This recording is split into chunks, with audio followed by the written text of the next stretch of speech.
Thank you so much. Morning, everyone, and welcome to today's webinar on cholera, which is being organized by the Academy of Science of Africa. I'm Eunice Obomba-Jaswa. I'm a research manager with the Water Research Commission, but in terms of my training, I'm a medical microbiologist. So today, the backdrop of the webinar is based on the recent cholera outbreak that occurred in Hammanskraal, Gauteng. That was where the epicenter of the outbreak was, but there were also confirmed cases in other provinces of South Africa. Around that outbreak too was also a lot of discussion around what was the source of the outbreak, and obviously in line with that was the failing wastewater treatment works, as well as lack of access to wash services that a number of communities around our country are currently experiencing. So in order for us to kind of unpack that situation, understand where we stand in terms of cholera outbreaks, know what are some of the effective mechanisms for controlling outbreaks, as well as ideas around a national action plan, not just for the outbreak that is currently occurring, but for future outbreaks, how to prepare ourselves for that. We have three presenters today on the webinar. We have Professor Nicola Page, who is based at the National Institute of Communicable Diseases. She's a medical scientist there, and she has been working on enteric diseases for over 10 years. We have Prof. Eugene Kluter, who is the CEO currently of Cape Higher Education Consortium. He's also a medical microbiologist as well by training. And then we have Prof. Jerome Singh, who's a principal investigator from the SAGE group as well. So they are going to take us through our program for today. And just before I start, I just want to make sure that all our presenters, okay, Professor Jerome Singh is here. Welcome, Prof. Here before we start officially the program. So without wasting any time, I would like to call then on Prof. Nicola Page to please take us through what cholera is, how it's spread, and some of the current information around cholera to date. Thank you, Nicola. Thanks, Eunice, and good morning to everyone. It's great to be here and to present some information on cholera. Just as an aside, I'm going to turn off my video. I'm just a little bit worried about bandwidth here. Sometimes it gets a bit hinky, but I'll switch it on again during the sort of question session. Okay. All righty. So if you have any sort of questions or comments, I think pop it in the chat or in the Q&A box, and we'll attend to it at the end. Okay, so let's get going. So cholera, its spread, and the current outbreak status. So what I've tried to do is kind of give you an idea of what happens with cholera, how it works, how it infects, so we can better understand how it's transmitted. Okay, let me just get going. There we go. Okay, so firstly, what is cholera? Well, it's an infectious diarrheal disease that's caused by a toxin-producing Vibrio cholera bacteria. If you look at this bacteria, it stains gram-negative. That's that sort of pink-red stain. It's got the thinner peptidoglycan layer. It typically has a comma shape, unless you've sort of had it on prolonged culturing, where it then has a sort of a more rod shape. It's quite well, compared to viruses, it's relatively big, but it's quite a small bacteria, 2 to 4 micromolar long, and it has a polar flagelliform motility. And in actual fact, in Latin, Vibrio means to quiver. And so that's probably why they call it Vibrio, because it moves. So the Vibrio cholera bacteria are resistant to alkali and salt conditions, but are sensitive to acid and heat. And that's important for us because it gives us a clue about how we can kind of disrupt its transmission. The infectious dose is dependent on the mode of transmission, where they estimate for water, you need quite a bit of sort of bacteria, sort of they estimate about 10 to the 9, whereas foods, probably less. And there is some debate about exactly sort of the modes or mechanisms of transmission, but from what I could pick up, they think that infection is probably not likely spread directly from one person to another because of this high infectious dose, but it doesn't mean it can't happen. But they do think that casual contact with an infected person is probably not a risk factor for becoming ill. So moving on sort of to the Vibrio species, there are currently about 147 species and 4 subspecies described in Vibrio species. Roughly 12 of them are thought to cause human diseases. There is some debate about exactly that number, but I think at the moment it's probably about 12. And Vibrio cholera is the important one when we're looking at diarrheal epidemics. So within the Vibrio cholera sort of group, there are more than 200 serotypes that have been described, and this is based on the structure of the O antigen of the lipopolysaccharide, that sort of outer membrane. Only Vibrio cholera 01 and 0139 serogroups can cause outbreaks. And Vibrio are actually have the fastest growth rates amongst bacteria and can form biofilms. Okay, so as I said, the Vibrio cholera, we have different serogroups, and here you can see that this is just broken down. So we've got serogroup 01 and 0139, and then all of the rest of the non-01, non-0139. So within the 01 group, they serotype within that 01 group. And the serotyping is actually based on the methylation status of these bacteria, where the Ogawa strains are methylated, and you can see that there, and while the Inaba strains are unmethylated. And what they found is these Hikojima strains, which are sort of express both.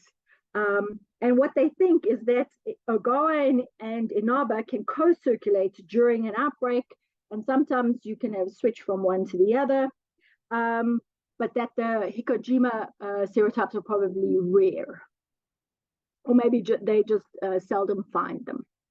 Okay. So in addition to the serotyping, biotypes were also another key classifier of the Vibrio 01 types, or 01 strains. You had the classical biotypes. They were responsible for the first of the 6 pandemics, and the Altor, which was sort of responsible from the 7th pandemic, which is currently ongoing. And the ability to differentiate or distinguish between these biotypes is based on a set of phenotypic and genetic markers. Interestingly, there are some differences in the infection patterns between the biotypes, where your Altor strains are more efficient at host-to-host transmission, they survive better in the environment and the human gut, and have a higher occurrence of asymptomatic compared to symptomatic carriers compared to the classical strain. And since the Altor variants, or since the Altor strains have emerged, they've also started detecting various variants. Okay, so what they think is that over time, the cholera pathogen sort of picked up various sort of genetic elements that enabled it to cause these huge big outbreaks. And what they think is that there was an ancestral non-toxigenic 01 strain that actually sort of took up a plasmid, this Vibrio pathogenicity island 1.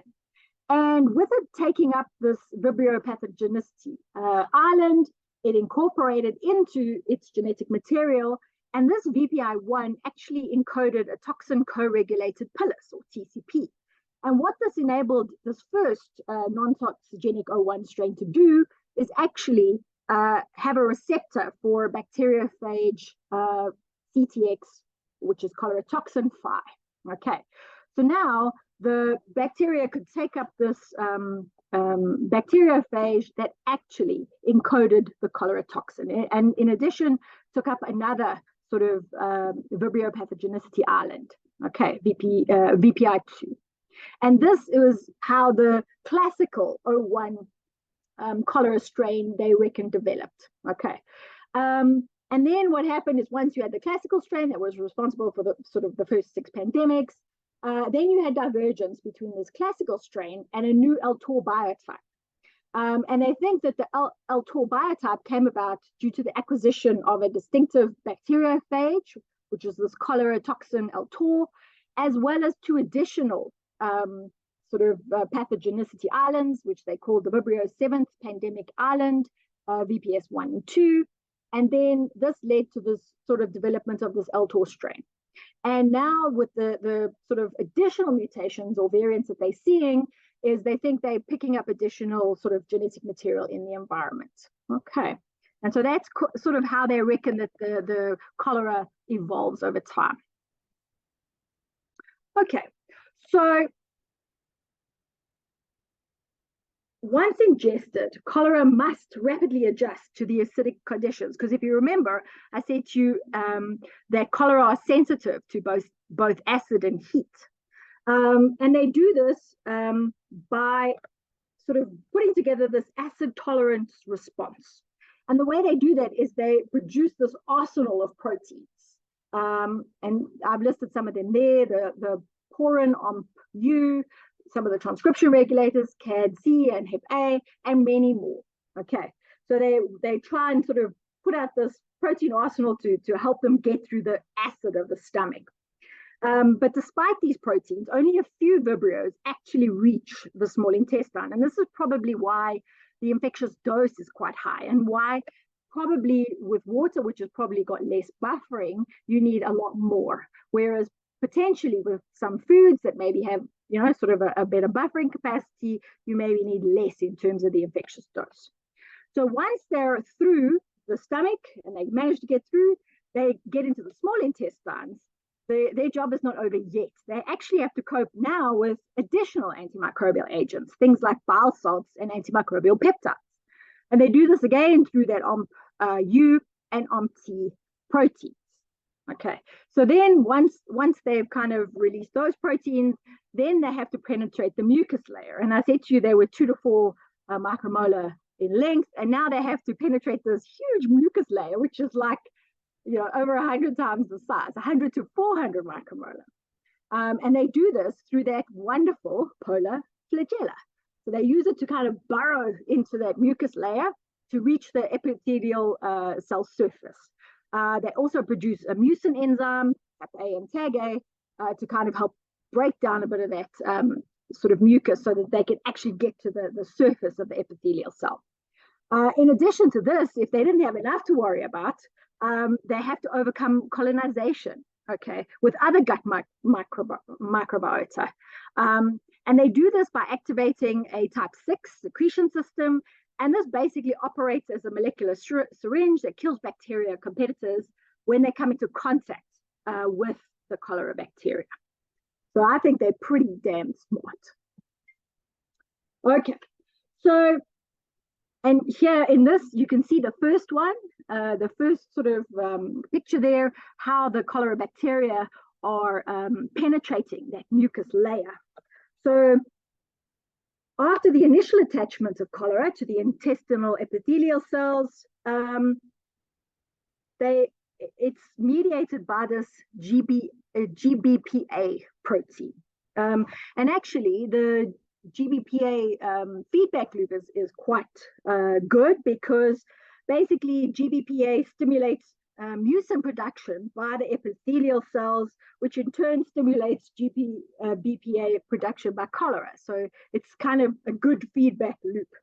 And then after attachment to the intestinal epithelial, the cholera decreases its motility. It starts proliferating or multiplying, and it forms these little microcolonies. Once these colonizing vibrios express the cholera toxin and the toxin co-regulated pilus, or TCP, which are actually the main virulent factors, then what happens is the cholera toxin is taken up by the cells, and is responsible for the secretory diarrhea characteristic of cholera. The TCP that was produced is responsible for adherence and microcolony formation. So both acidic bile and bicarbonate have been shown to induce both cholera toxin and your TCP expression.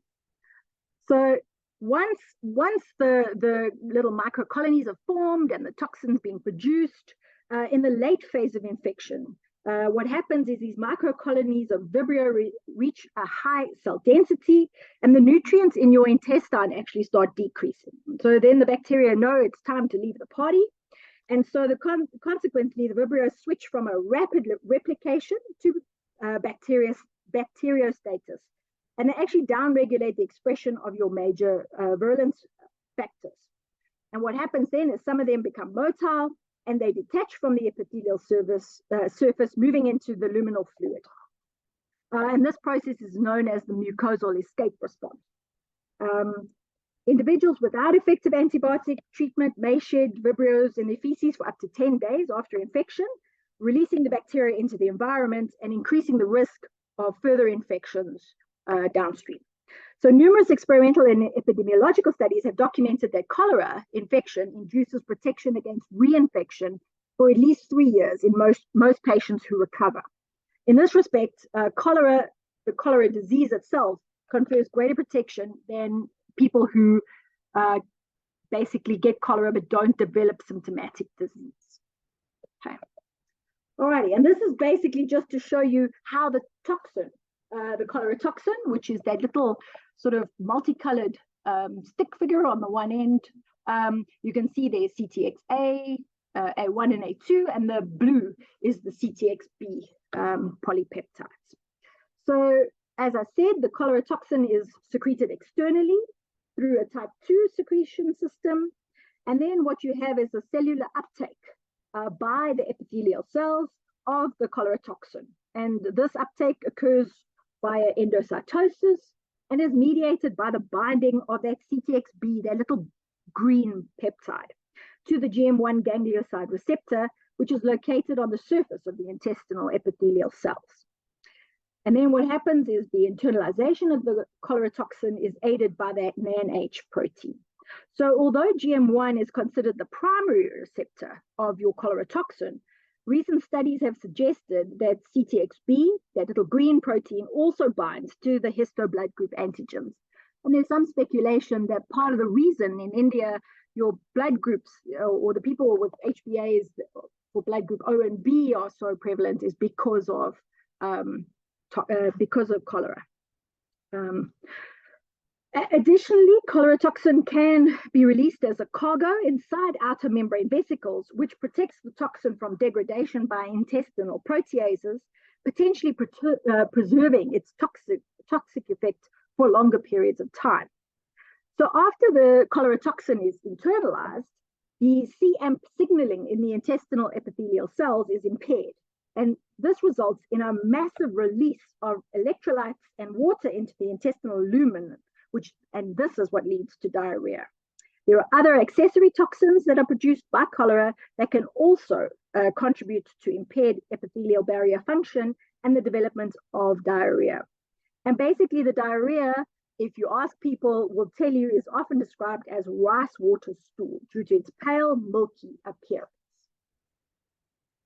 Okay, so that's kind of how it works. The treatment for the majority of people is relatively easy and is successful if you do it promptly. So if we can get people rehydrated promptly, they usually survive. But if you look at this, I mean, adults require 6 liters to treat moderate dehydration. So, I mean, that's a fair amount of sort of fluids that you have to get in. Severely dehydrated patients are at a risk of shock and require rapid administration of IV fluids. These sort of severely dehydrated patients can also be given appropriate antibiotics that can diminish the duration of diarrhea, reduce the volume of rehydration fluids needed, and shorten the amount and duration of cholera excretion in the stool. Okay. Rapid access to treatment is essential during a cholera outbreak because, as I said, if we get these people rapid treatment, no one needs to die. Okay. In terms of immunity, there are various sort of immune responses to the cholera bacteria. The first is to that lipopolysaccharide. And so basically, that little lipopolysaccharide layer is a T-cell independent type 1 antigen, and it doesn't require T-cell help for antigen-specific antibody production. The lipopolysaccharide activates B cells by binding multiple receptors and basically modulating B cell activation. Okay. In addition to the lipopolysaccharide component of Vibrio cholera, the human body also responds to that toxin co-regulated pili or TCP, as those TCPs sort of self-aggregate and bring bacteria together in those little microcolonies. And actually, those little microcolonies help protect the cholera from the host defenses, as well as concentrating their secreted cholera toxin. So humans actually mount a systemic and mucosal immune response to those antigens, as well as some of the other structural proteins like that OMPU, and as well as the little flagella. In addition to sort of that bacteria itself, the human body also mounts a response to the toxin. And in actual fact, that cholera toxin B subunit is actually a potent oral immunogen, and actually has been used as an adjuvant for other proteins and antigens. Okay. And then also, the human body has some innate immune responses that I've kind of indicated previously. That's the gastric acid, as well as some of the cationic antimicrobial peptides. Okay. So in actual fact, currently there are 3 types of Vibrio cholera vaccines that have been developed. I've only given information on one here, but otherwise I refer you to the WHO book on cholera vaccines, which has additional information. So the one that's currently in use in South Africa is an oral killed either heat or formalin whole cell, and they either use the classic or well-tool preparations with that cholera toxin B subunit. There are 3 formulations that are licensed in South Africa. Ducarol is licensed by or distributed by Sanofi. It's given as a 2-dose regimen, sort of 10 days apart, and the protective efficacy 8 days after the second dose has been estimated at around 85%. And it's sort of, they reckon it lasts for about 12 months, but that the efficacy drops in the subsequent 2 years. Okay. And that you probably need boosters, sort of continuous boosters to keep that immunity going. In children under 6, the immunity wanes a lot quicker, and they reckon that it probably only lasts sort of 6 months. Okay, so some of the advantages and disadvantages of the cholera vaccine include the advantages is that it's safe and it's relatively easy to administer because it's an oral vaccine. It's pretty cost effective, and it can, when used properly, sort of generate some herd immunity. The disadvantages is it may have limited effectiveness in some populations and limited immune responses. Those immune responses only last probably a year and less in sort of young children under 6. There are cold chain requirements, which could put pressure on the sort of vaccine program, and you need multiple doses. You need at least 2 doses and then potentially boosters. There's sort of some debate about the usefulness, but I think at the moment the idea is that if it's a really big outbreak that you're not managing to control, sort of using clean water and sort of treatment options, that they may have a role. The use of vaccines may have a role in outbreak situations. And then onto the current outbreak. This is taken courtesy of our center epidemiologist, Putti, as well as the notifiable medical conditions unit and some of the provincial outbreak response teams, to kind of give you an idea of the current outbreak that happened in Hammanskraal. So it sort of started kicking up sort of mid to end of April. But we've been tracking sort of cholera cases since the beginning of the year, and it's normal because there's a lot of cholera sort of in Mozambique and Zimbabwe and Malawi. A lot of people live and work in South Africa and then might go home for a funeral or to visit family, pick up cholera there and bring it back. And so we do sort of see these periodic cases. So there have been a cumulative total of 199 laboratory confirmed cholera cases, with an additional 1,082 suspected cases. So these are sort of clinically defined, but were never tested. The cases were identified in 5 provinces, and a total of 47 deaths were reported. As you can see from our epidemic curve, there have actually been few cases reported since mid in June, and it does look like the outbreak is probably winding down. Okay, I think that's my story. Hopefully I'm within time, and I've left a bit of time for questions. So I will hand back. Thank you so much, Eunice. Prof. Page, for that. We have asked our participants to just post their questions in the Q&A chat box should they have any questions. But yes, you did finish nicely on time. We have about 3 minutes to spare. So I will then ask Prof. Klute to please go ahead and start his presentation. Thank you. Good morning, and thank you very much, Dr. Ubomba, and also thank you very much, Professor Page, for a really good overview of the bacteria causing cholera. Let me try and share my screen with you. Give me 1 second, yeah.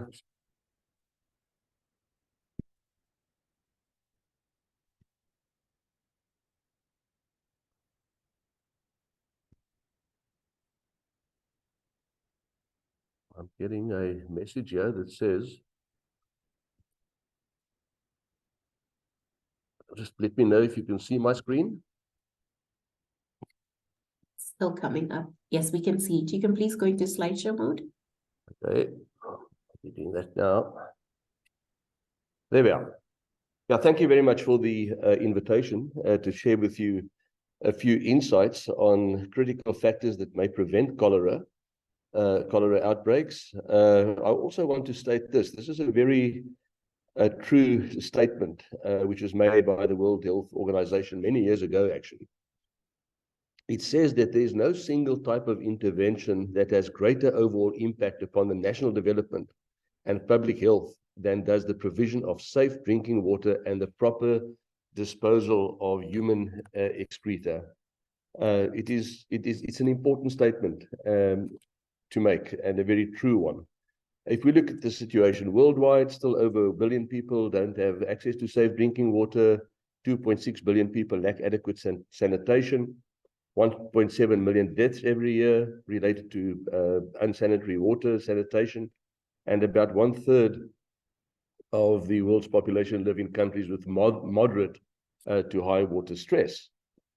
Now, we consider the situation on the African continent, and I'll say this again just now, there are about 300 million people on the African continent that do not have access to safe water, and I'll speak to that. We have heard, and I'm not going to go into further details here, but just to remind you that cholera is caused by a gram-negative mobile bacterium called Vibrio cholera, of which 2 strains are pathogenic. And what are some of the reasons for this? We see that drinking water that has been contaminated food and vegetables, beverages, ice and bottled water prepared from contaminated water, fish, particularly shellfish, taken from contaminated water and eaten raw or insufficiently cooked.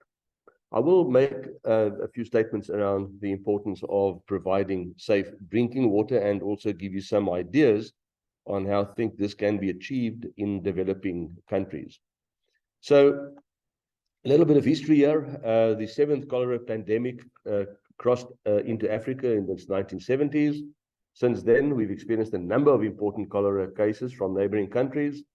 August 2004, South Africa experienced a major cholera epidemic in the province of KwaZulu-Natal. And by March 2004, there were close to 160,000 cases with 575 deaths. And in December, thousands of cholera cases in Zimbabwe and in the Limpopo province. Now, the current situation that we faced, and this was shared also by Professor Page, is that to date, about 600 people with suspected cholera symptoms have been seen in Gauteng and Free State hospitals. The country has recorded a total cumulative number of laboratory confirmed cases, about 166, and in 5 provinces between February and 6th of June 2023. Now, this data might, as we have seen, has been updated. And with regards to the mortality rate, the death toll stands at 31, and Gauteng accounts for 29 of these deaths, and the Free State, Mpumalanga, account for 1 death each. And this is mainly due to the outbreak that happened in the Hammanskraal area, close to Pretoria. A number of reasons attributed to this outbreak or contributed to this outbreak in Hammanskraal. The bottom line there is a malfunctioning infrastructure. Water spilling over from sewage works into the Alpies River, water not treated to the point where it is potable. But it is an important point that I want to make, that the lack of infrastructure or the mismanagement of infrastructure contributed to this outbreak that we recently experienced in South Africa. Another important factor here, if we look at the surveillance, which is important, and it's we don't check for cholera on a routine basis. And this is a very complicated slide, but I want to focus your attention to the right-hand bottom corner, where you see those cases marked in red. The point of this slide here is that some of the cases did not originate in South Africa, but it came in from Malawi. There's a big study that we have just completed on cholera in Malawi. We will publish that as soon as we get the go-ahead from the ministry there. But I was allowed to share these few slides with you here, just to indicate that migration does play an important role in the spread of the disease.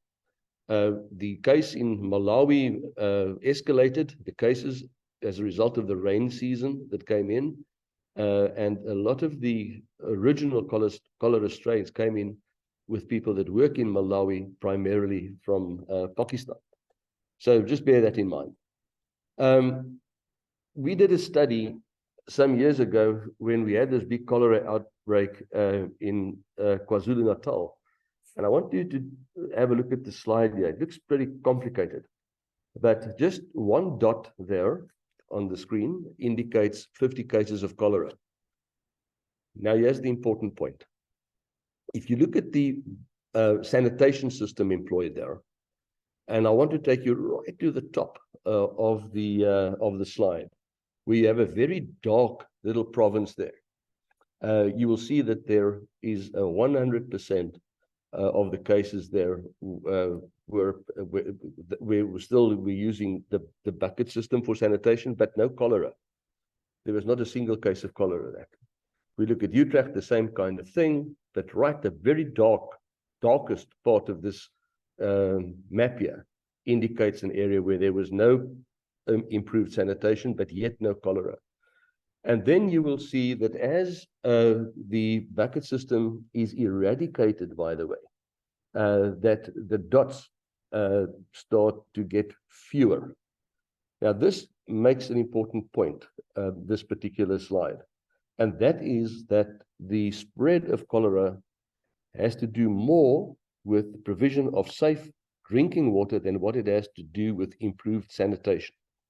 This just indicates that, again, the darker the area, the lower the percentage of households with piped water. Now, look at the dark areas on this map here, and you look at how intense the number of cholera infections were there. Again, helping us to understand that if we want to make sure that people do not get cholera, the number one thing we have to do is to provide the people with safe drinking water. But the challenge is, how do we provide safe drinking water in areas that are very isolated? in Africa, many people live in areas where we cannot get piped water to them. And therefore, we will have to look at alternative methods of water supply in those areas, but also in terms of how we treat the water before it is used. So the surveillance remains a very important point, and I'd like to hear part of my question this morning would be to the NICD, for instance, to what extent are we up to scratch when it comes to surveillance? Do we still use E. coli? I suspect, and I think that is nothing wrong with that, but we are using indicator organisms like E. coli to give us early warning that there might be cholera that is in the water. But I think surveillance is important, and I'm not quite sure that if we had to improve our surveillance on cholera, that we might be under-reporting cholera at the moment in South Africa. But we can talk about that.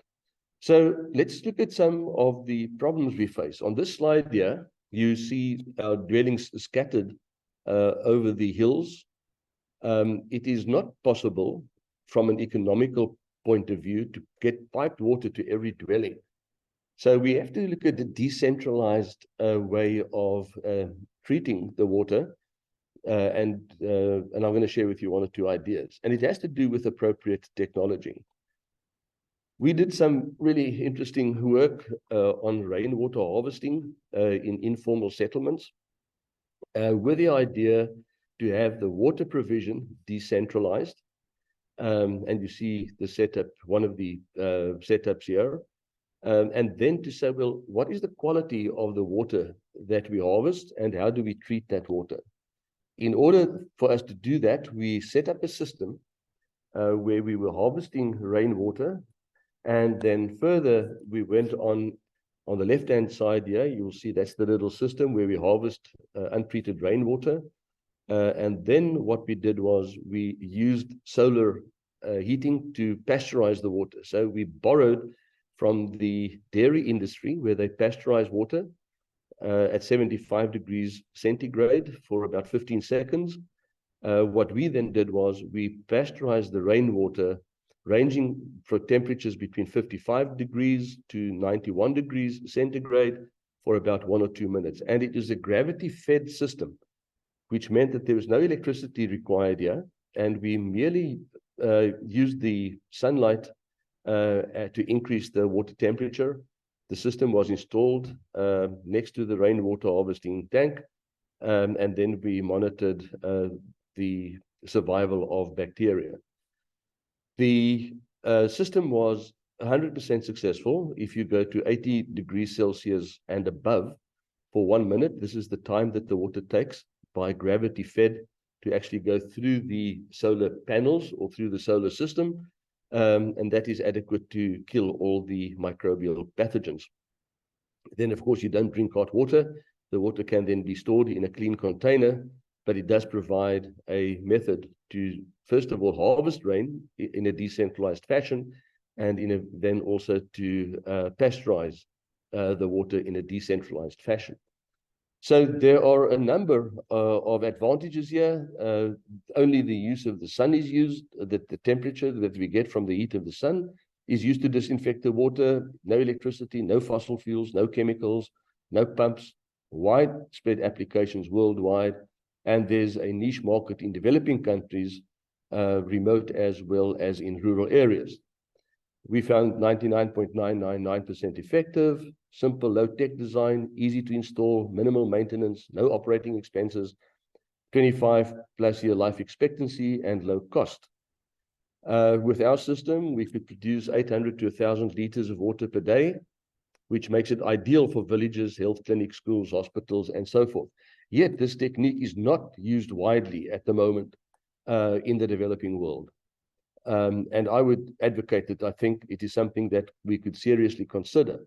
And again, there you see all the advantages there, but the per capita cost there is about R3.70 per person per year, which means that it brings water to people in a safe way at a very low cost.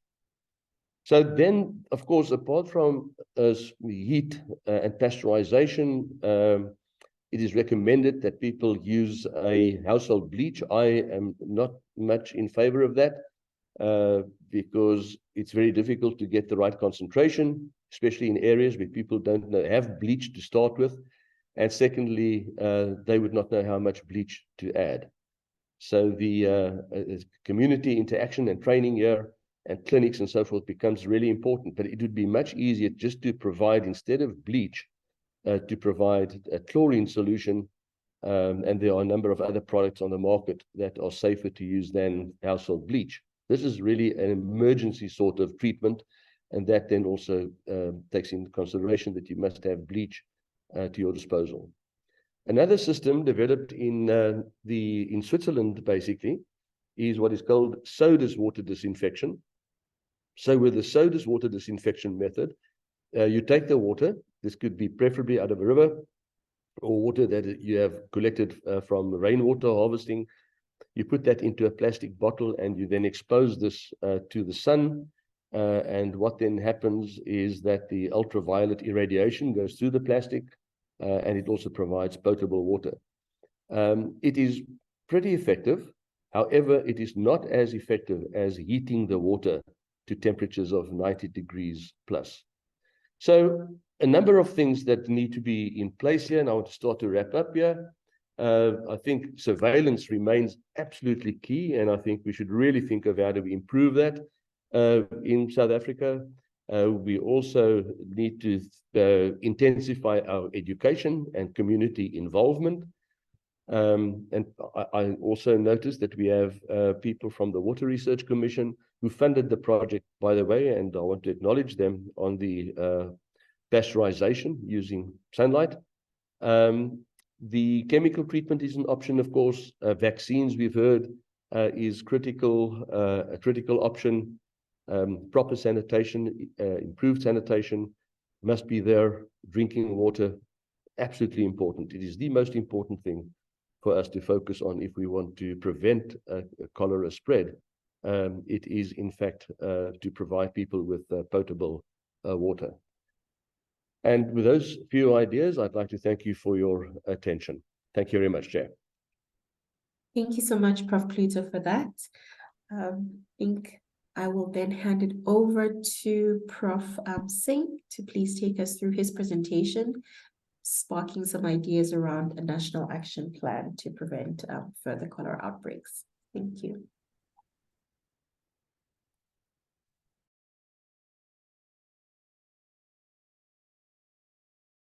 Thank you so much. I'm just experiencing a bit of bandwidth issues today, so I'll probably put my screen on a little bit later, as soon as I'm done with my presentation. And what I'm going to try to do is focus on some of the measures that I think we need to take urgently to start looking and addressing the problems that were so excellently highlighted by the first two speakers. So, what I'm going to do is I'm going to look very briefly at wastewater management, where we are right now. What are some of the potential challenges that we're experiencing, but also more importantly, what are some of the urgent steps that we can take to try to address the issue?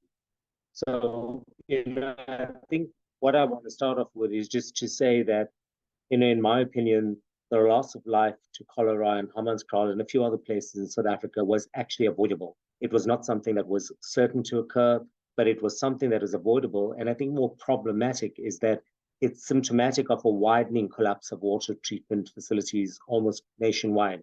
Even in well-resourced and big major cities like Pretoria and Cape Town and Durban, you're finding that this is becoming an increasing problem. And I think, we have to call things as they are and admit that, we are beset by multiple challenges, including in the context of wastewater management, leadership incompetence, human resource challenges at the grassroots level, at the maintenance plants, where you've got a skills and knowledge deficit at the wastewater treatment plants themselves. You've got lack of facility maintenance. There's a lack of new facilities being built, and taking into account that our population has expanded rapidly, we're not building new water treatment plants. And there's also funding deficit, and there's a multitude of problems for that. lack of payment for services poses a major challenge at a at a district level and at a municipal level. There's infrastructure theft and vandalism on an ongoing basis. And all these issues cumulatively are causing major challenges for our wastewater treatment plants. And I think, there are several issues and several suggestions that the Scientific Advisory Group on Emergencies, which is made up of different scientists from around the country, but there are different measures that we've actually proposed. And what I've tried to do here is to put these measures, some of them in the context of urgent measures that need to be done as soon as reasonably possible. Some are more medium term, some are longer term, but not any less important. It's just that, in terms of priorities, we've got to focus on what we can do most urgently to address the issue now. So I think, I'm just going to start off by just a lot of text here, but I'm just going to focus on the underlying parts here. There are several stakeholders and role players here, including the Department of Water and Sanitation. But they've got to work with, of course, SALGA, the South African Local Government Association, other municipal structures, the Water Regulatory Commission, and multitude, as you can see here. But I think essentially, water service providers need to be urgently engaged nationally on amongst many issues, but amongst many issues are wastewater investments, infrastructure financing, technical competency, and infrastructure security. And these seem to be very, very common sense. They're so common sense, it's stupid for me to even put them out here. But the reason why we're having some of the issues we're having is because of these issues. And so we need to go back to basics. And, I think over the last 10 or 15 years, the problem has gotten worse. And I think it's a combination of human resources issues where people are moving on, people are retiring, and there's, of course, not good leadership in terms of not actually addressing the problems. We'd rather invest our funds in issues that are really not important when we should be dedicating them to bread and butter issues at a local government level.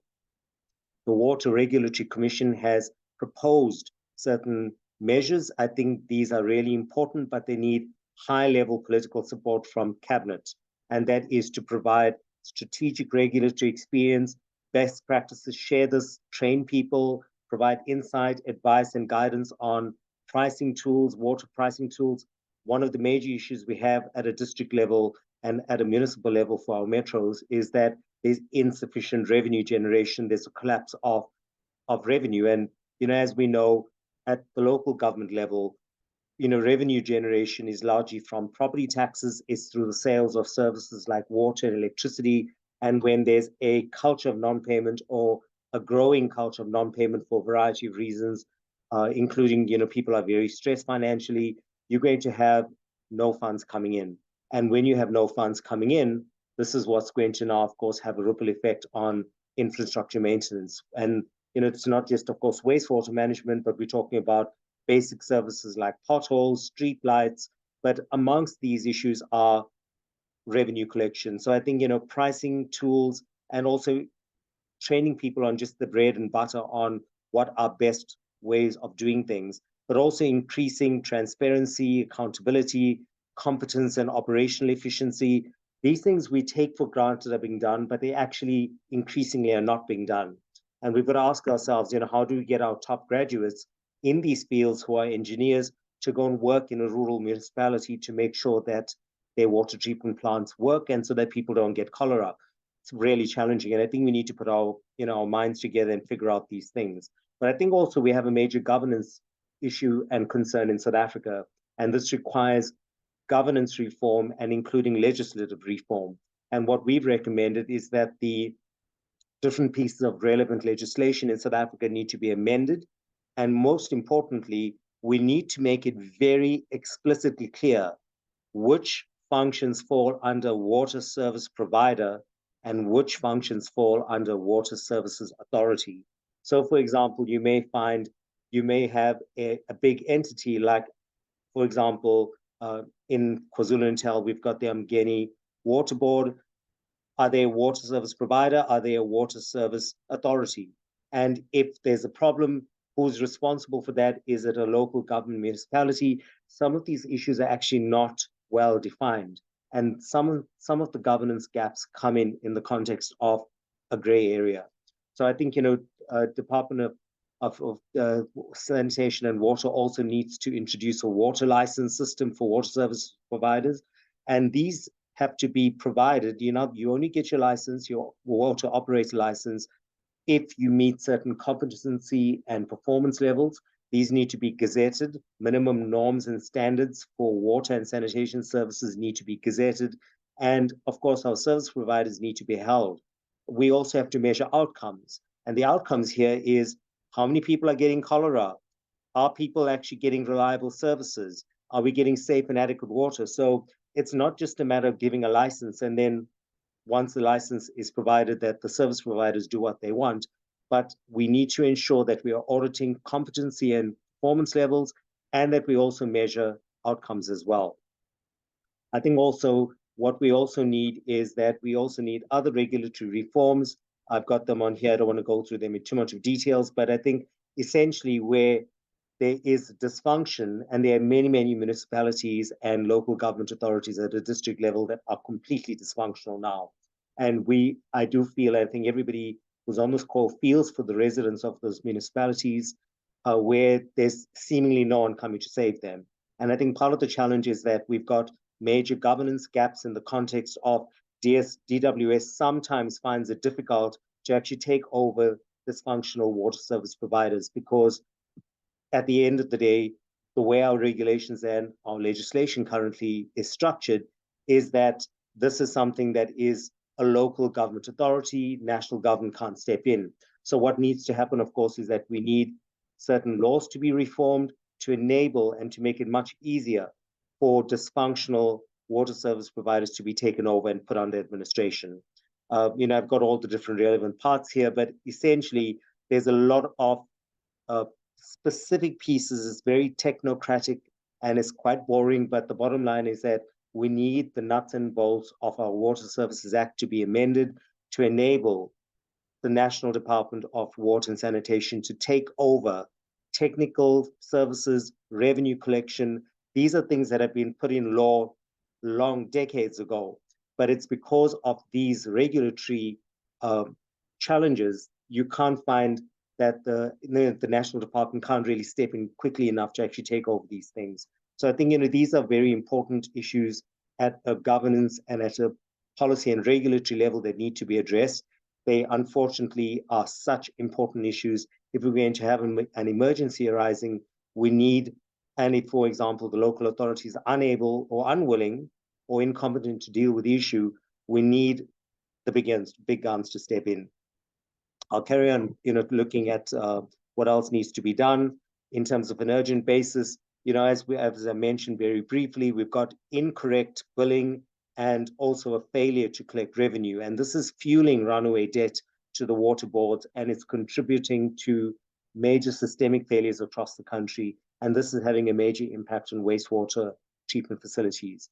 So of course, DWS needs to introduce standardized credit control and debt recovery measures. You can't have some municipal authorities collecting debt, others not collecting debt, and the problem getting worse, nobody coming to save the residents. So these are all important issues that we need to take into account at a national level, and that there's a consistent and harmonized way for debt recovery, and that water boards and water trading entities need to be consistent in the way that they recover and how they control their credit and their debt. We need improved norms and standards for the setting of tariffs. So you can't have different pricing structures for the same type of services, because this is what's partly leading to the collapse of authorities where there's just insufficient revenue.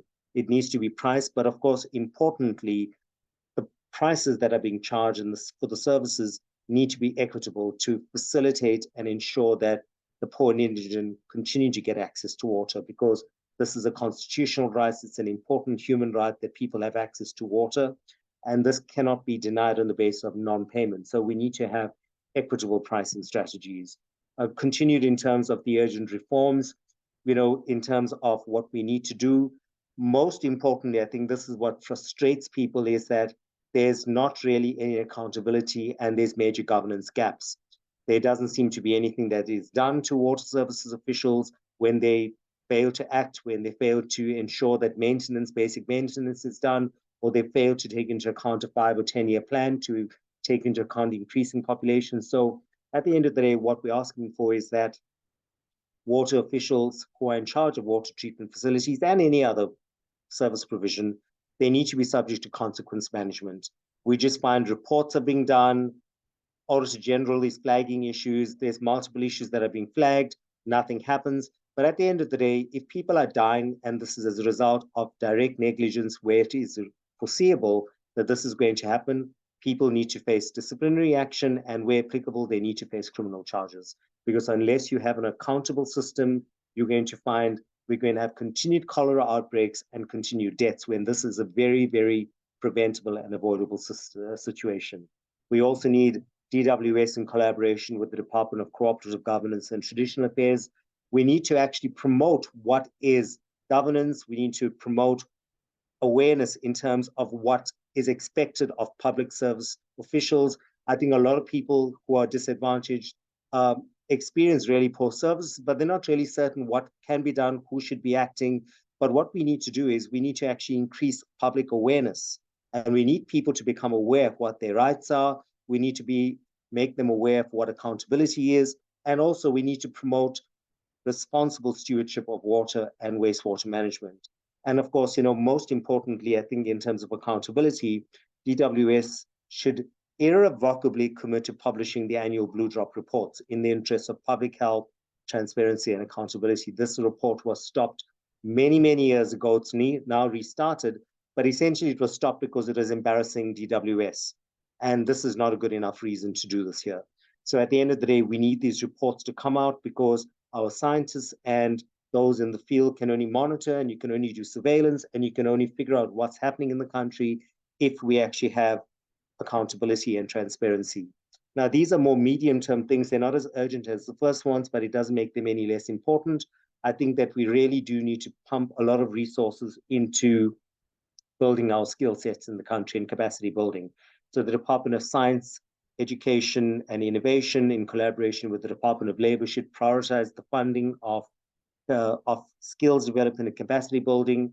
DWS, in collaboration with the South African Sanitation Technology Enterprises Program, needs to look at new technology. We need low flush toilets. We don't necessarily need to have a centralized water treatment plants. There's lots of science, exciting science that's been taking place and globally in terms of new ways of actually having some sort of very localized system. And in some places around the world, water treatment is all sewage doesn't necessarily go to a water treatment plant. There are different ways of dealing with this issue. And I think, at the end of the day, what we need to do is to develop a tailored awareness campaign across the country to instill a deep sense of reverence for water. I think a lot of communities live alongside water, informal settlements. There's a lot of pollution, a lot of sanitation issues that come with that, but we need to develop a sense of reverence for water and clean water advocacy. Now, in terms of the longer term things, these are what I would term more horizon things, but also extremely, extremely important. And that is we should fund and prioritize research on innovative wastewater management practices and technology. There are lots of exciting things taking place around the world. We need to bring that into South Africa. We need to fund local scientists to look at innovative wastewater management practices that are suitable for South Africa. And again, and I'm glad that our previous speaker spoke to this issue, super important. I also completely endorse that. We need to improve surveillance nationally for waterborne diseases, including our rural areas. This is going to take increased resources. We have to figure out whether this is something that the Department of Water and Sanitation does, or whether it's something the Department of Health does, NICD does, or is this going to be a multi-department, multi-agency initiative? But at the end of the day, we need better surveillance because we can only pick up these outbreaks if we have proper surveillance. And the better the surveillance is, the earlier we pick this up and the more avoidable loss of life we're going to have. So, in conclusion, if we leave our current system unchecked, our collapsing water waste management facilities are going to continue to unfold.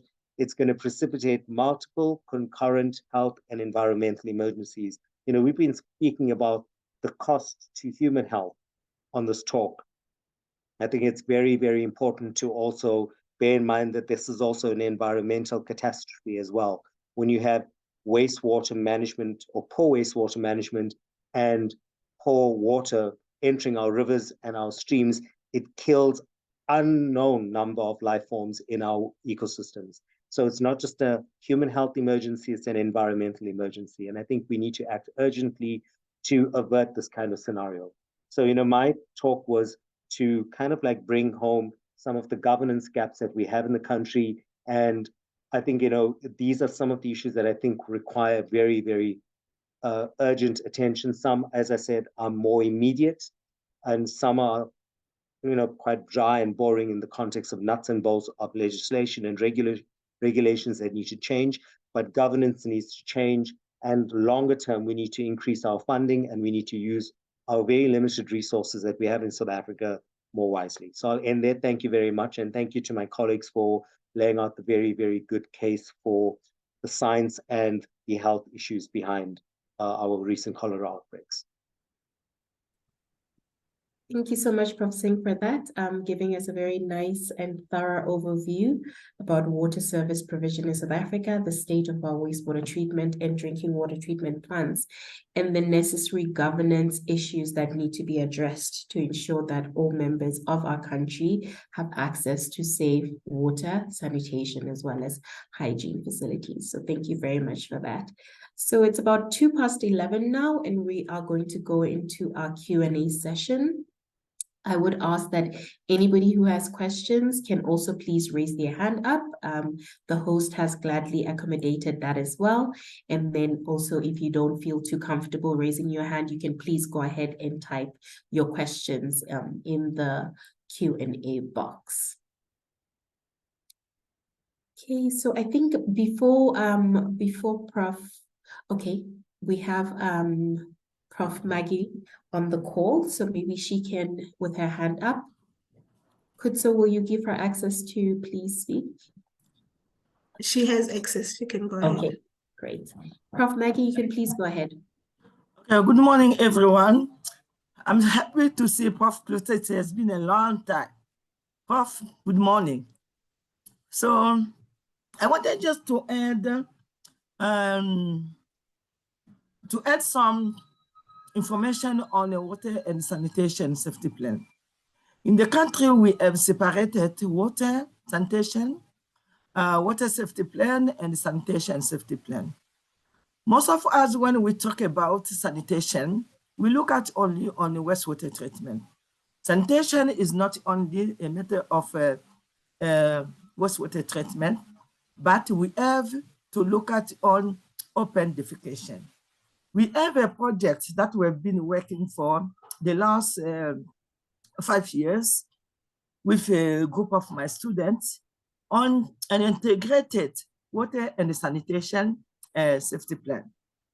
Why this integration? Because we have noticed that in rural areas, we have developed that specifically for rural areas because the rural areas are the victim on the issue of waterborne diseases. And even if we look at the problem that happened for Hammanskraal, although it's a Gauteng, but it's a peri-urban area, we can say that is almost rural.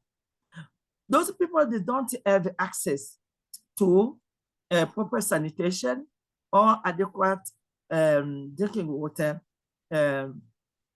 services. So in our research for the last 5 years, we have the concept of integrated microbial risk assessment tool that we have developed. And this tool combines the critical elements of water sanitation, a water safety plan, and a sanitation safety plan.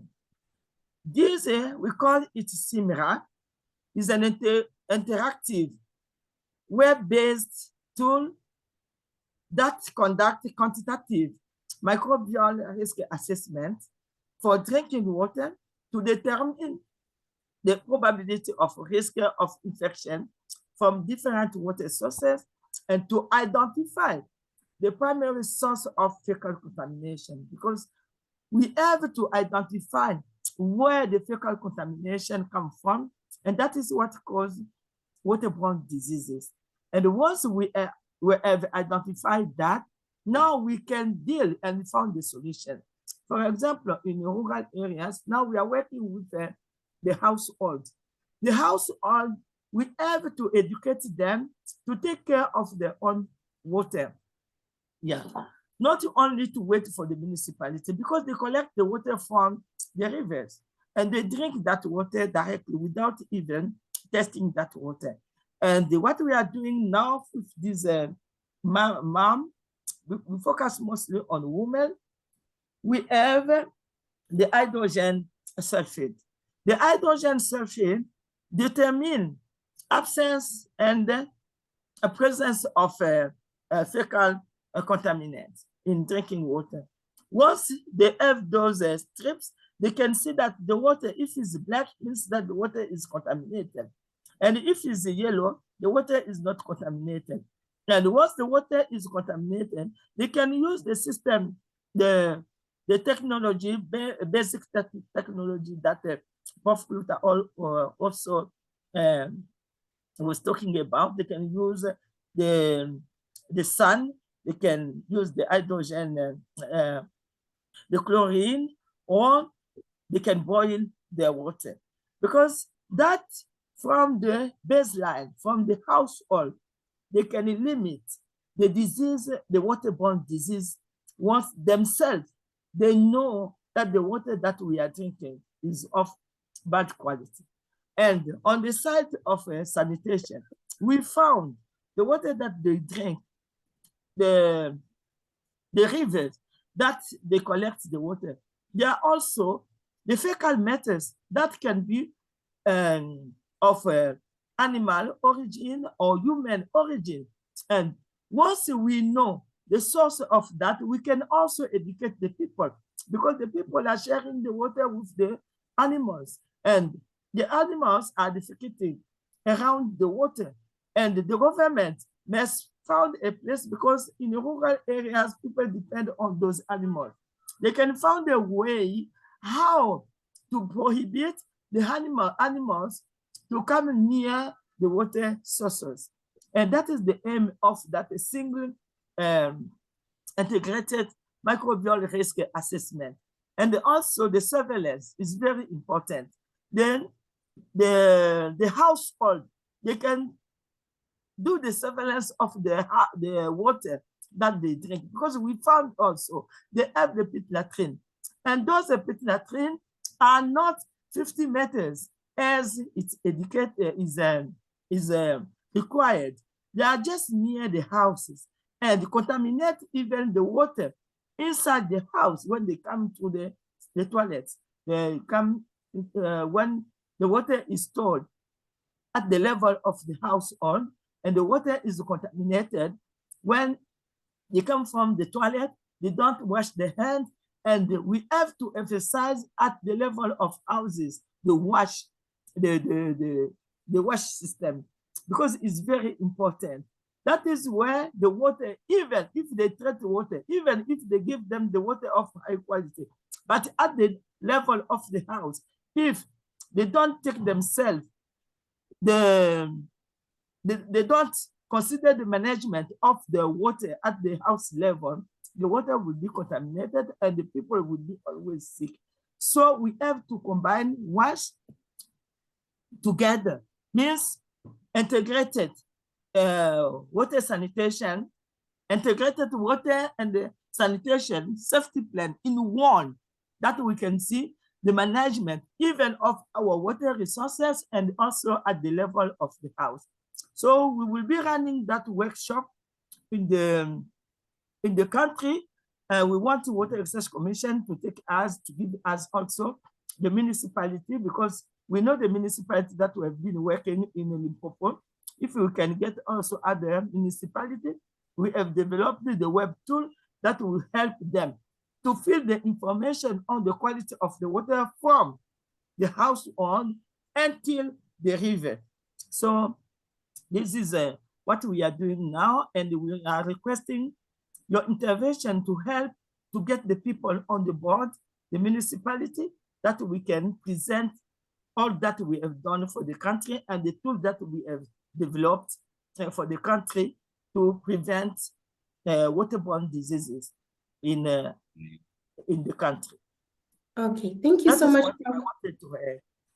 Thank you so much, Prof. Mumba, for that comment. I think you touched on various aspects of the program that you guys are involved in terms of your research and how it can assist households, but at the same time also feed into a national surveillance program that I think our speakers have also touched on. I will just ask, I think Melusi, Dr. Twala had a question around what could have possibly been the source of the outbreak in Hammanskraal specifically. I know, Prof. Page, you tried to touch on that. Maybe you could probably give us some ideas based on the case tracking that NICD was involved in. Okay, so I mean, there's a lot of speculation about sort of the cause of the outbreak. I have to say that we didn't actually find the source. So I will say that the water that was tested didn't meet the sort of water standards, but that a lot of the samples that were taken of the water, there were non-01, non-103 Vibrios detected, but not Vibrio 01 or 0139, except for one specimen from a tap. But again, I didn't go out and didn't see how they sampled. So just because we didn't find it doesn't mean it wasn't there. And so I'm not sure we'll ever really know what the source was. But yeah, so I think people are going to have to speculate.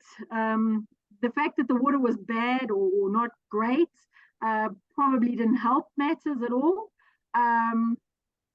But yeah, so I think that's as much as I can sort of add to the sort of discussion. Okay, thank you for that. I think maybe Prof. Page, before you also just conclude on that outbreak specifically in Hammanskraal, I just wanted your comments around the use of the vaccine, because that was something that wasn't brought up by Department of Health and it wasn't really featured during this Hammanskraal outbreak. So just your thoughts around that. When is it useful to use a vaccine? A cholera vaccine, was the Hammanskraal outbreak a good example of that or not? Just your advice on that.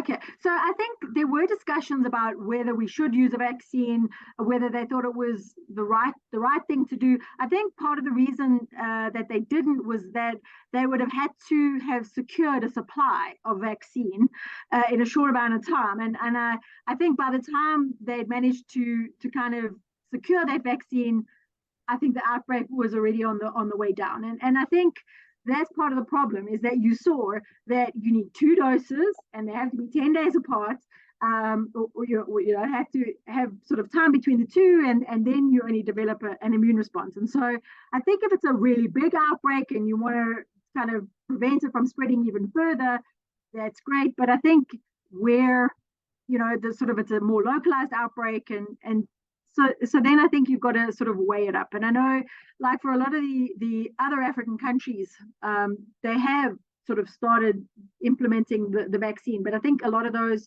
sort of outbreaks are much bigger and sort of much wider spread. And then I think a vaccine in those situations, a vaccine would be effective. But I think for Hammanskraal, because of sort of looking at the cases and that epidemic curve, I think the decision was made not to use a vaccine in this situation. I think if it got bigger, I would have said they probably would have. But I think by the time you buy the vaccine, you then have to introduce it and you still have to wait for that immune response. I think that's why they didn't. Okay. I think Prof. Klutzer had a question about, do I think that cholera is underreported in South Africa? So Prof, yes, I do. Because as you know, not all cholera cases are symptomatic. And so I'm sure we get numerous importations from our surrounding countries. We continually monitor to sort of our surrounding countries to see what their cholera is doing, because we know that people move across those borders quite a bit. A lot of people live and work in South Africa and go home and come back. So we watch for cholera after any big holiday. After Christmas holidays, we usually see a couple more cholera cases because people go home and then come back. But saying that, I do think that we rely on reporting because a lot of our surveillance is done through the notifiable medical conditions sort of reporting system. Any one case of cholera is considered an outbreak. We have to respond to that within 24 hours. So it's kind of, it needs to be, dealt with, and it is dealt with, I think, quite well, because any case that's sort of recorded, there is a public health response that happens around that case. But it does depend on people reporting, people knowing to recognize that case and then to report on the system. Because I'm sure, just like everybody else, we have resource constraints. Our budgets have been cut year on year. So we do what we can, and we have some surveillance but it has to be in selected sites. We just don't have the budgets to kind of have that widespread sort of surveillance. But yeah, and then in response to Dr. Singh, you noted that the Blue Drop report was sort of stopped, or they stopped publishing the results. I will say to you that I've been monitoring diarrheal mortality and the Blue Drop report. And in actual fact, if you look at the mortality stats, I think the Blue Drop report was kind of stopped around 2016, and we were seeing really nice declines in sort of diarrheal mortality until 2016. And now it's kind of flattened out a little bit. And I wondered if part of that was because we weren't paying attention to the sort of water. But yeah, I hope that kind of answers a couple of questions. Yeah, great. Thank you so much, Prof. Page. Then we have another question from Lekan. Yusuf, I hope I'm saying that correctly, but the Lekan is talking about community trust with regard to all these interventions, processes, and so forth. And I think maybe Prof. Singh and maybe Prof. Kluter, you could make comments on that. So how is community trust being affected by all these processes that are being thrown at them, and the various, obviously, lack of responses from DWS and municipal managers, water service authorities, water service providers? Communities are caught up in that web. So how is that being addressed, and how is that being looked at? Yeah, thanks. Thank you very much for the question, a very important question. When you introduce new technologies, and we saw that, we introduced the solar pasteurization in a number of informal settlements, there was ownership, first of all, in consultation. We went into consultation with the community leaders. But the fascinating thing was that they protected the system, all those systems. We did not have to enclose them. We did not have to put up any security because they immediately understood the value of having safe water to drink. But it does involve a lot of discussion with the community leaders, with the public, because they were wondering, what are these tanks now suddenly doing here? What is the solar pasteurization? And we're not using this to make hot water to wash your hands, etc., etc. So that community interaction was really important, and this is how to overcome this. The point is that not only in South Africa, but in many other parts of the world, the point of use disinfection is going to become important. You can't be everywhere with surveillance. You can't intervene only on the national scale, and Professor Singh put it absolutely clearly in terms of what needs to be done, and I totally agree with everything that he has said there. But you have to empower the people at the point of use to make sure that their water is potable. And a lot of research should go into different kinds of point of use systems. There are a number, but many of them provide limited amounts of water. If you look at filtration and so forth, rainwater, by the way, from a chemical perspective, is pretty clean. It's some of the cleanest water you can get. However, it is still contaminated. And in rural areas, very remote areas, that is, in my view, what we should be doing more of and what we should be striving to. In municipal areas, and I want to come back to what Professor Momba said, I think water safety plans are crucial. There are such plans, a whole variety of them. They can even be standardized so that you go from the source to the tap, and you identify your critical control points that need to be in place, so that every municipality in South Africa should have such a water safety plan for providing potable water. And I've got access. I developed some of these myself. There's one Excel program that I could make available. Very easy to use, but it does indicate what needs to be done to provide safe water. Thank you. Thank you so much, Prof. Kluter. I think, Prof. Singh, I'll also give you an opportunity to comment on the community trust issue and probably also add a spanner in the works in thinking about the redress of historical lack of service delivery to certain areas of the country. And I think Dr. Twala mentioned that when he specifically gave the example of Hammanskraal, where for the last 10 years, they haven't had safe water. So when are we putting the responsibility on citizens to provide their own safe water when we do know that there have been, there's governance in place, there are policies in place to provide people with safe drinking water. But like you said, because of a lack of apathy, lack of consequence management, there are lots of communities that are now responsible for providing themselves with safe water. And we know that that is a potential for outbreak once you put that responsibility on consumers themselves. And I think, one of the important consequences when you have continued failures in governance is you have trust deficits building up. And I think that's what's been happening in South Africa, is that communities around the country, both urban areas and in rural areas, because even major municipalities in South Africa have been put under administration.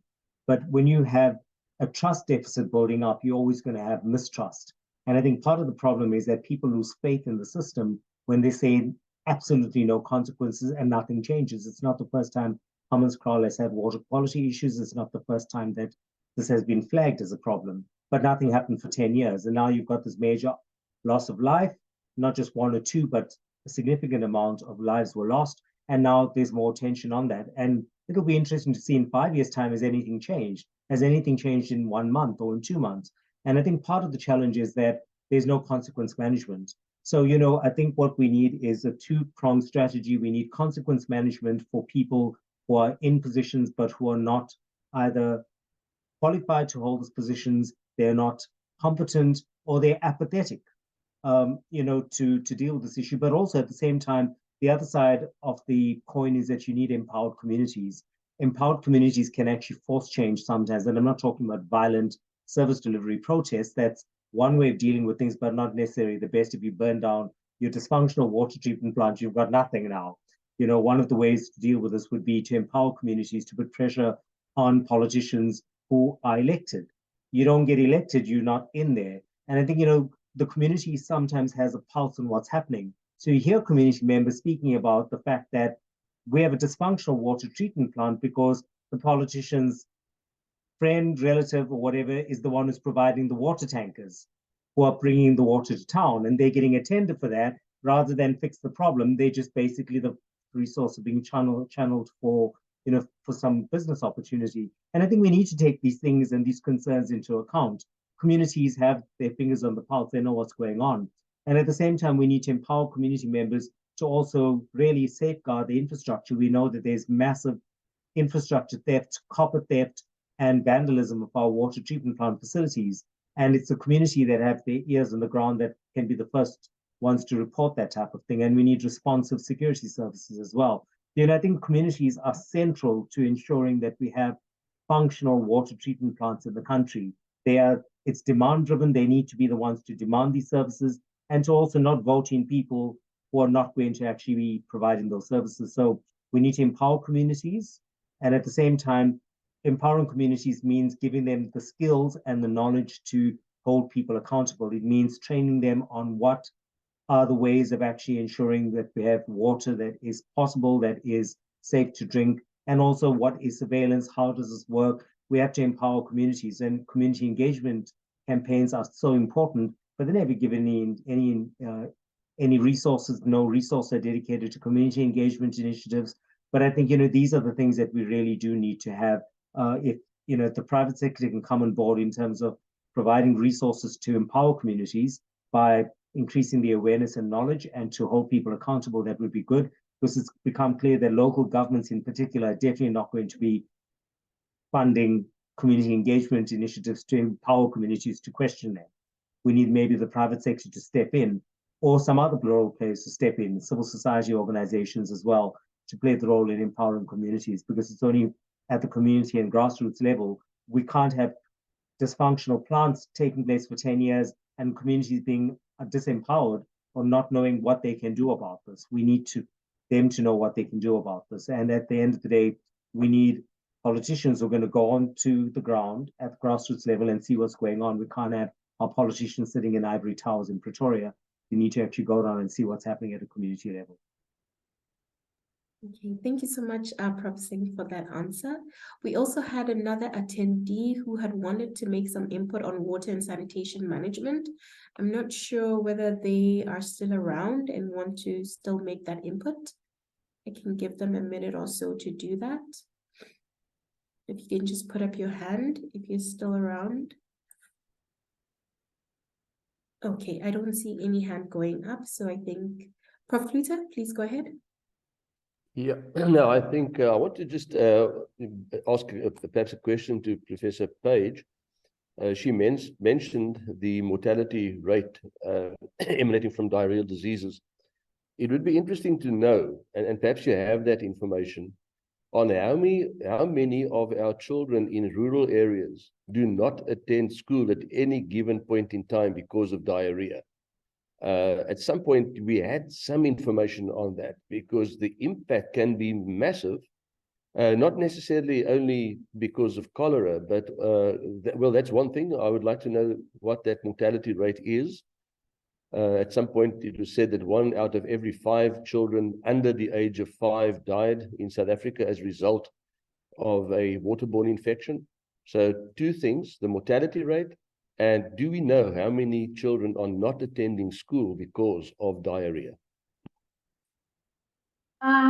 Okay, so you wanted to know the mortality rate. I think the latest stats, so we pull data from Stats SA, from their mortality sort of register.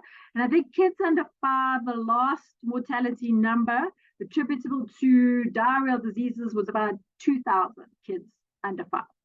And it's come down, I think from 2009, it was about 9,000 a year.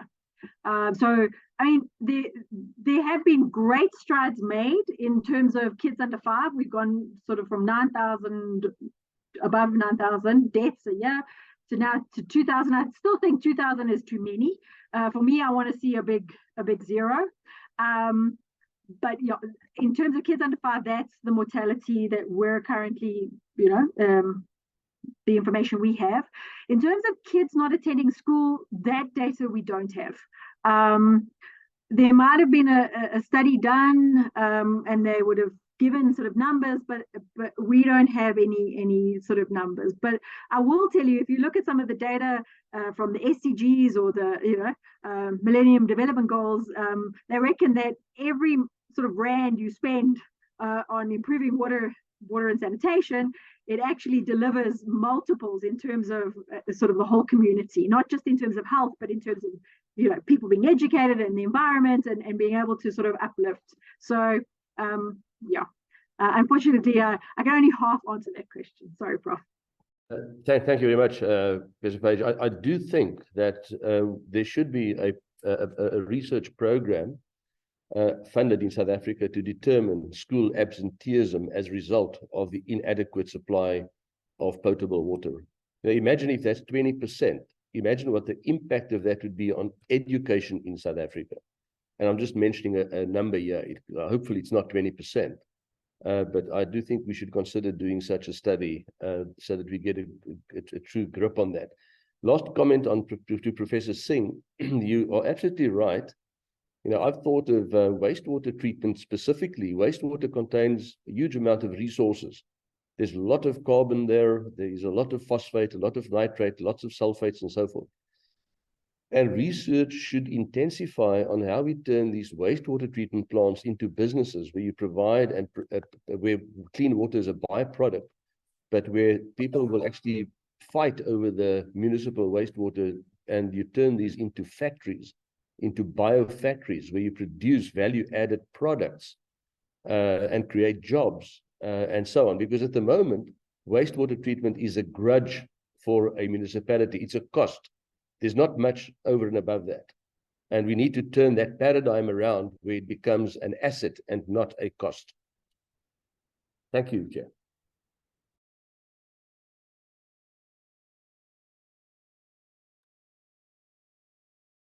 Prof. Singh, would you just like to comment on that, or you're? Yeah, no, I think it's a great comment. And, you know, it's been interesting for me in wearing other hats that I wear, looking at work that's taking place now in the context of wastewater management, but also looking at greenhouse emissions and exploiting the opportunities in wastewater management for reducing greenhouse emissions, but also harnessing them for energy. And so I do think there is opportunities. You know, I think the Durban City Council has been for a long time now one of the few city councils that's been looking at using methane emissions from, you know, from waste plants, as in trash dumps, and using that to generate small amounts of electricity. And, you know, they've hosted different players from all over Africa to show how it's being done at the city. But I think, you know, in the context of wastewater management, there's an equal opportunity there as well, for that type of exploitative opportunity. But of course, we also have to now look at greenhouse emissions and how to reduce them. But I do think it's a whole new scope of work that we should be looking at as a science community in South Africa, and also as our, you know, political leaders should be looking at in terms of both the implications of greenhouse emissions, but also the opportunities that it could potentially provide in terms of energy, potential energy solutions. So I think it's a great comment. All right, thank you so much, Prof. Singh, for that. I think with that then, thank you all for indulging us to go about 3 minutes over time. I do want to thank the panel members for presenting, Prof. Page, Prof. Singh, as well as Prof. Kluter, for giving us a nice status quo about cholera, the potential for its spread. I think Prof. Page really elucidated that very nicely, understanding the virulence patterns and acknowledging the fact that we are going to be having more outbreaks coming up, and also for Prof. Kluter to give us examples of how best to avoid these outbreaks, really highlighting the fact that potable water is a must when it comes to fighting of outbreaks. And I think this is the type of information that is needed right on the ground to prevent outbreaks. And I think also in terms of Prof. Singh's presentation, really holding governance structures accountable for the state that we find ourselves in. But apart from all of that, I do hope that everybody on this panel and everybody attending as well has some take-home messages where we can then use that information that we've heard today to better improve the state of either water quality, water resource management, governance issues that we're involved in, because all of that contributes actually to improving the water sector in general. So with that, I'd just like to thank everybody for attending, and also to wish everybody a pleasant afternoon further. Thank you so much.